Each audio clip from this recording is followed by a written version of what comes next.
तो MCU and DCU के अंदर कई नए कैरेक्टर्स आ चुके हैं एंड पुराने जा चुके हैं, लेकिन इन सब कैरेक्टर्स के बीच में कुछ ऐसे आइकॉनिक कैरेक्टर्स तो हमेशा हमारे बीच में रहेंगे, जैसे अवेंजर्स या जस्टिस लीग। और आज के इस वीडियो के अंदर भी हम अवेंजर्स के कुछ पावरफुल या पॉपुलर कैरेक्टर्स का कंपैरिजन जस्टिस लीग के कुछ पावरफुल या पॉपुलर कैरेक्टर्स के साथ करने वाले हैं। जैसे अवेंजर्स की टीम पे मैंने 4 मेन मेंबर्स को उठाया है एंड जस्टिस लीग से भी मेन 4 मेंबर्स को उठाया है। इस वीडियो के अंदर हम कंपैरिजन करने वाले हैं Thor, captain America, iron man, Hulk versus wonder woman, Superman, Batman and the flash का। देखो, अगर आप ध्यान से भी सोचोगे तो अवेंजर्स एंड जस्टिस लीग की टीम के अगर कोई मेन मेंबर्स हैं तो वो यही सब है। इसीलिए इन्हीं का कंपैरिजन आज हम एक दूसरे के साथ करने वाले हैं एंड लास्ट में हम देखेंगे कि हमारे पास कितने कैरेक्टर्स बचते हैं एंड लास्ट में इस बैटल को कौन जीतेगा। भाई ये बैटल काफी ज्यादा मजेदार होने वाला है एंड इसको और मजेदार बनाने के लिए हम इस कंपैरिजन को जस्ट मूवीज के ऊपर रखेंगे ताकि तुम्हें परफेक्ट आइडिया लग सके। तो अब स्टार्ट करते हैं।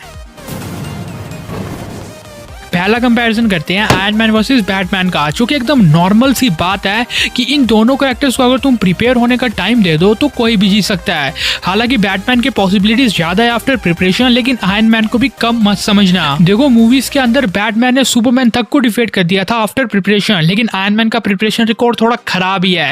लेकिन इसके बावजूद आयरन मैन के पास कुछ ऐसे आर्मर्स एंड टेक्नोलॉजी है एंड अगर वो प्रिपेयर होकर बैटमैन के ऊपर अच्छी तरह स्टडी करता है तो वो डेफिनेटली बैटमैन से टक्कर ले सकता है।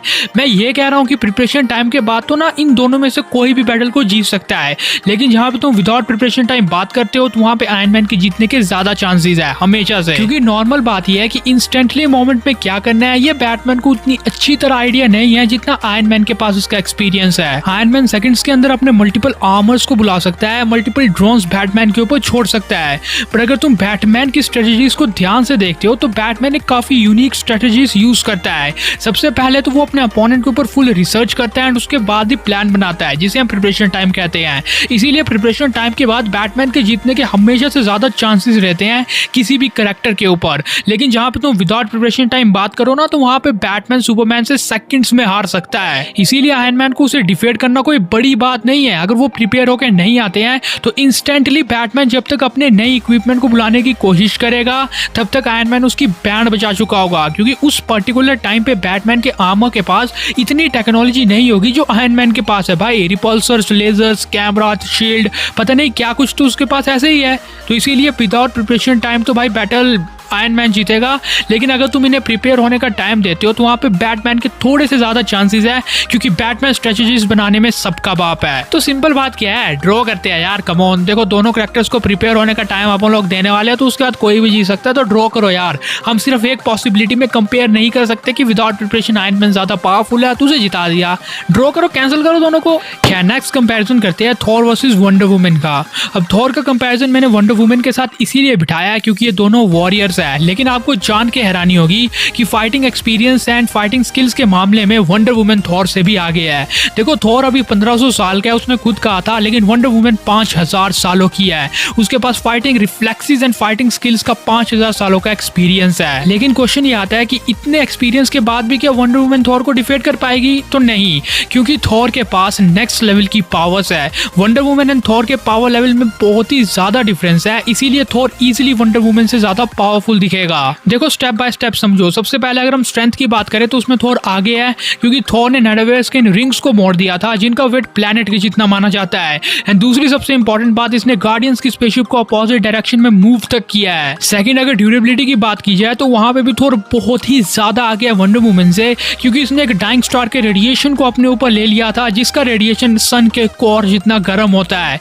सेकंड इंपॉर्टेंट बात, अवेंजर्स इन्फिनिटी वॉर या एंड गेम के अंदर जब भी स्नैप हुआ है तो थॉर उसके आसपास ही घूमता था। भाई, हल्के स्नैप से बाकी सब बंदों ने आर्मर्स को लपेट लिया था अपने इर्द गिर्द, लेकिन थॉर भाई मजे में, भाई रॉकेट को भी कह रहा छुप जा मेरे पीछे आके। फिर इसके बाद जब थैनोस ने अचानक से अवेंजर्स के ऊपर अटैक किया तो उसके बाद भी थॉर इकलौता अवेंजर था जो अपने पॉकेट्स में हाथ डाल के उसकी आंखों में आंखें देख के खड़ा हुआ था। मतलब तुम एक बात तो साफ कह सकते हो कि ड्यूरेबिलिटी में तो भाई थॉर का लेवल ही अलग है। एंड थर्ड, हीलिंग फैक्टर के मामले में भी वो वंडर वुमन से बहुत ज्यादा आगे है, क्योंकि थॉर अपनी लाइटनिंग से जब मर्जी खुद को हील कर सकता है as compare to wonder woman. हाँ, इसके बाद कुछ पॉइंट्स है जिनमें वंडर वुमन आगे है, जैसे एक्सपीरियंस या फाइटिंग स्किल्स में वंडर वुमन काफी आगे है थॉर से, क्योंकि वो 5000 सालों की है। एंड एक और बात कि इसके रिफ्लेक्सेस थॉर से बहुत ज्यादा है। स्पीड के मामले में थॉर के पास टेलीपोर्टेशन है स्टॉर्म ब्रेकर की हेल्प से, लेकिन रिफ्लेक्सेस के मामले में भाई वंडर वुमन के रिफ्लेक्सेस या फाइटिंग रिफ्लेक्सेस गॉड लेवल पे है। वेल वैसे तो थॉर खुद भी है गॉड है, लेकिन वंडर वुमन के रिफ्लेक्सेस ना थॉर से भी ज्यादा आगे ही है। इसके साथ साथ वंडर वुमन के पास वेपन्स का भी एडवांटेज है। भाई अगर तुम थॉर को स्टॉर्म ब्रेकर या म्योनिर दे भी देते हो तब भी वंडर वुमन के पास ज्यादा वेपन्स हैं, स्वॉर्ड, उसकी शील्ड, लेस ऑफ ट्रूथ या फिर ब्रेसलेस ऑफ सबमिशन। लेकिन मेन बात तब भी यही आती है कि भाई पावर लेवल में बहुत ही ज्यादा डिफरेंस है अगर तुम साइड बाय साइड इनको कंपेयर करो तो। देखो थॉर की पावर्स को सुपरमैन से कंपेयर किया जाता है, ये तो फिर भी वंडर वुमन है। देखो वंडर वुमन जस्ट थोड़े टाइम तक अपने रिफ्लेक्सेस का यूज करेगी, लेकिन जब थॉर अपनी लाइटनिंग पावर्स को यूज करने पे आ गया तो उसकी फट जाएगी।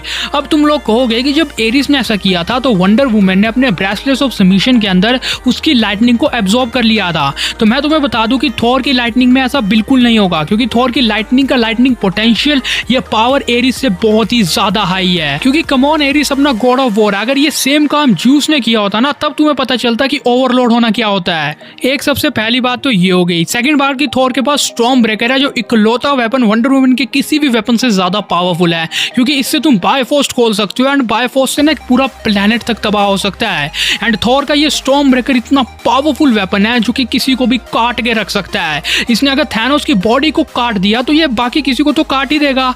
एंड एक और इम्पॉर्टेंट बात कि वंडर वुमन की वीकनेस शार्प वेपन्स हैं। वंडर वुमन को हमेशा हमने शार्प वेपन से हर्ट होते हुए देखा है एंड स्टॉर्म ब्रेकर की एक साइड शार्प ही है, तो अगर थॉर एक दो हिट मार देना तो वंडर वुमन का काम तमाम हो जाएगा। एंड ऊपर से थॉर की लाइटनिंग एरिस से काफी ज्यादा सुपीरियर है, तो लाइटनिंग एबिलिटीज से तो वो डेफिनेटली वंडर वुमन का काम तमाम कर देगा। मतलब एट द एंड अगर तुम ध्यान से सोचोगे तो स्ट्रेंथ, ड्यूरेबिलिटी, हीलिंग फैक्टर के मामले में थॉर काफी ज्यादा आगे है। अब स्पीड रिफ्लेक्सिंग में भले वंडर वुमन थोड़ी देर तक टाइम पास करती रहे, लेकिन लाइटनिंग एबिलिटीज में फिर से थॉर आगे निकल के आएगा। ऊपर से भले वंडर वुमन के पास ज्यादा वेपन्स है, लेकिन स्टॉर्म ब्रेकर इकलौता वेपन उन सबके ऊपर भारी है। तो यानी कि बैटल थोड़ी देर तक चलेगा। वंडर वुमन अपने एक्सपीरियंस का थोड़ी देर तक तो फायदा उठा सकती है, लेकिन एट द एंड थॉर के बैटल जीतने के बहुत ही ज्यादा चांसेस हैं। यानी कि मार्वल को पहला पॉइंट मिल चुका है। यस, वो 1-0 से आगे हो चुके हैं। अब इसके बाद हम बात करते हैं सुपरमैन वर्सेस हल्क की। वेल वैसे तो कोई कंपैरिजन बनता ही नहीं है, क्योंकि देखो हल्क को जिस तरह से एमसीयू में बर्बाद किया है ना, वो और कोई कर ही नहीं सकता। कॉमिक्स के अंदर हल्क ने पूरे न्यूयॉर्क को जस्ट अपनी फिजिकल स्ट्रेंथ से उठा के दिखाया है। हल्क की ड्यूरेबिलिटी इतनी कमाल की है कि सेकंड्स में खुद को हील कर सकता है। इवन अपनी पूरी बॉडी को 11 मिनट के अंदर ये रीजनरेट कर सकता है। लेकिन मूवीज के अंदर तो भाई थैनोस ने 2-4 मुक्के क्या मार दिए, बंदा ऐसे ही सुन पड़ गया। इसीलिए मूवीज के बेसिस पे ना तुम सुपरमैन को हल्क के साथ कंपेयर कर ही नहीं सकते, क्योंकि सुपरमैन का पावर लेवल एकदम एक्सट्रीम लेवल का है। मतलब सुपरमैन की फिजिकल स्ट्रेंथ कितनी कमाल की है, जरा ये देखो, शिप्स को ऐसे ही घसीट देता है ये। एक बार इसने टेक्टोनिक प्लेट्स तक को मूव करके दिखाया है। भाई सुपरमैन की स्पीड एंड रिफ्लेक्सेस कितने तेज है ये बताने की जरूरत नहीं है, क्योंकि इसने तो फ्लैश को डिटेक्ट कर लिया था भाई। एंड स्ट्रेंथ, ड्यूरेबिलिटी, हीलिंग के मामले में भाई ये 37 सालों तक अर्थ के सन के रेडिएशन को एब्जॉर्ब करके बैठा हुआ है। इतने टाइम तक अगर इसने सन के रेडिएशन को एब्जॉर्ब किया है तो इसकी पावर्स हल्क से तो काफी ज्यादा होंगी। मतलब अच्छा आप खुद इमेजिन करके देखो कि इनके बैटल में हो क्या सकता है। सबसे पहले तो जब हल्क उसको पंच मारने की कोशिश करेगा तो बिल्कुल स्टेफन वुल्फ वाला केस होगा। हल्क उसको पंच मारेगा, लेकिन स्टेफन वुल्फ की तरह सुपरमैन को वो पंच इतना स्लो दिखेगा, क्योंकि स्पीड एंड रिफ्लेक्सेस में वो हल्क से 1000 गुना ज्यादा आगे है। फिर जब वो पंचेस मारेगा अपनी स्पीड के साथ तो हल्क कहां जाके गिरेगा। अब अच्छा अगर ऐसा भी नहीं होता है तो तब भी सुपरमैन उससे इजीली बच सकता है, क्योंकि उसके पास फ्लाइट का एडवांटेज है। हल्क उसे पंच मारने की कोशिश करेगा, उड़ जाएगा कहीं। फिर इसके बाद वो हीट विजन कर सकता है यूज। अप हीट विजन के थ्रू वो हल्क को लॉन्ग रेंज से भी बैटल कर सकता है। वो लॉन्ग रेंज से अटैक कर सकता है जो हल्क कर ही नहीं सकता, क्योंकि हल्क को जस्ट स्ट्रेंथ से लड़ना आता है। मतलब जरा खुद सोच के देखो कि लॉन्ग रेंज में भी ना हल्क एक भी मूव उसके ऊपर कर ही नहीं पाएगा एंड वो वहां से हीट विजन मार देगा। शॉर्ट रेंज बैटल के अंदर वो पंच मारने की कोशिश करेगा, स्पीड एंड रिफ्लेक्सेस से सुपरमैन इजीली बच जाएगा एंड अपने स्पीड फोर्स के साथ जब पंचेस मारेगा तो हल्क का कांड वहां पे भी कर देगा। यानी हर एंगल से सुपरमैन के जीतने के बहुत ही ज्यादा चांसेस हैं। एंड ये एमसीयू वाला हल्क है तो ऑब्वियसली 1-1 होगा एंड डीसी को भी 1 पॉइंट मिलेगा। भाई यार सुपरमैन बहुत पावरफुल है यार हल्क से, अगर हम ऐसे भी कंपैरिजन करते हैं तो।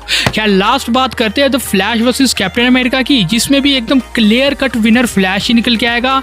भले तुम कैप के साथ म्योनिर दो या जो मर्जी दे दो, लेकिन फ्लैश की स्पीड ऑफ लाइट से भी ज्यादा तेज है।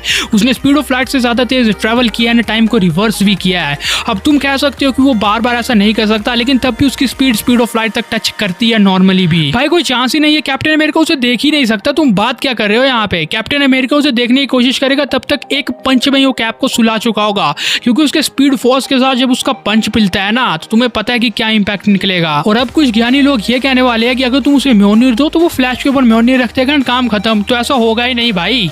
तुम कहाँ स्पीड एंड रिफ्लेक्सेस के मामले में फ्लैश को कैप से कंपेयर करने बैठे हो? फ्लैश इजीली कैप्टन अमेरिका को पेल के रख देगा अपने स्पीड एंड रिफ्लेक्सेस से। तो यानी कि एट द एंड हमारे जस्टिस लीग के मेन 4 मेंबर्स के पास ज्यादा पॉइंट्स है। वो 2 बैटल जीते हैं, लेकिन एमसीयू वाले सिर्फ 1 जीते हैं। हाँ, आयरन मैन एंड बैटमैन का टाई होता तब। तो यानी मार्वल के पास सिर्फ थॉर बचता है, लेकिन डीसी के पास अभी भी सुपरमैन एंड फ्लैश हैं। एंड अगर अब ये तीनों कैरेक्टर्स लड़ते हैं ना तो ये थॉर को बहुत आराम से डिफीट करने वाले हैं, क्योंकि थॉर का कंपैरिजन ऑलरेडी सुपरमैन के साथ किया जाता है। हमने भी कई बार किया है, जहां पे हमने एक्सप्लेन किया है कि ये कैरेक्टर्स किस तरह से एक दूसरे के इक्वल हैं। यानी इन दोनों के बैटल में कोई भी बैटल को जीत सकता है, डिपेंड करता है कि कंडीशंस क्या हैं। लेकिन यहाँ पे एकदम इजीली मैं इसीलिए कह रहा हूँ क्योंकि सुपरमैन का साथ देने के लिए फ्लैश भी तो है। देखो, सुपरमैन एंड थॉर अगर कंटिन्यू बैटल कर रहे हैं ना तो सुपरमैन को बस एक काम करना है कि कैसे भी करके अर्थ के पास थॉर को लाना है। एंड अगर वो ऐसा कर देता है तो फ्लैश इजीली अपने स्पीड फोर्स एंड पंचेस से थॉर के ऊपर इतने पंचेस मारेगा कि थॉर को एक भी पंच नहीं दिखेगा। एंड बस अगर ये एक बार ऐसा कर लेते हैं तो सुपरमैन एंड फ्लैश दोनों मिलकर थॉर को पंचेस टिका सकते हैं। थॉर थोड़ी देर तक फाइट बैक तो करेगा, लेकिन come on, flash and Superman जैसे 2 कैरेक्टर्स को अकेला निपटाना ये थॉर के बस में ही नहीं है। हाँ, नो डाउट कि यहाँ पे अगर थॉर एंड सुपरमैन अकेले होते ना तब तो भाई 2-2 बैटल होना था, 20-25 मिनट का वीडियो बन जाना था ये। लेकिन यहाँ पे फ्लैश भी तो है। अब सुपरमैन को इतना इजी काम करना है कि अगर ये हवा में बैटल कर रहे होंगे तो कैसे भी करके थॉर को नीचे लाना है। एंड फ्लैश जब अपने स्पीड फोर्स के साथ आएगा एंड 1-2 पंचेस टिकाएगा तो फ्लैश एंड सुपरमैन मिल के इजीली थॉर को डिफीट कर देंगे। मतलब फाइनल कंक्लूजन तो यही निकल के आता है कि जस्टिस लीग के 4 सबसे इंपॉर्टेंट मेंबर्स अवेंजर्स के 4 सबसे इंपॉर्टेंट मेंबर्स को डिफीट करने वाले हैं या उनके ऊपर भारी है। अब ऐसा इसीलिए भी है क्योंकि जस्टिस लीग के मेंबर्स को तुम अगर ध्यान से भी सोचोगे तो पावर्स बहुत ही ज्यादा दे दी गई होती है, इसीलिए वो अवेंजर्स के ऊपर भारी पड़ रहे हैं। लेकिन एट द एंड अगर तुम्हें थॉर वर्सेस सुपरमैन के ऊपर एक फुल डिटेल्ड वीडियो चाहिए तो कमेंट कर देना भाई। बहुत टाइम से हमने इनका कंपैरिजन किया ही नहीं है।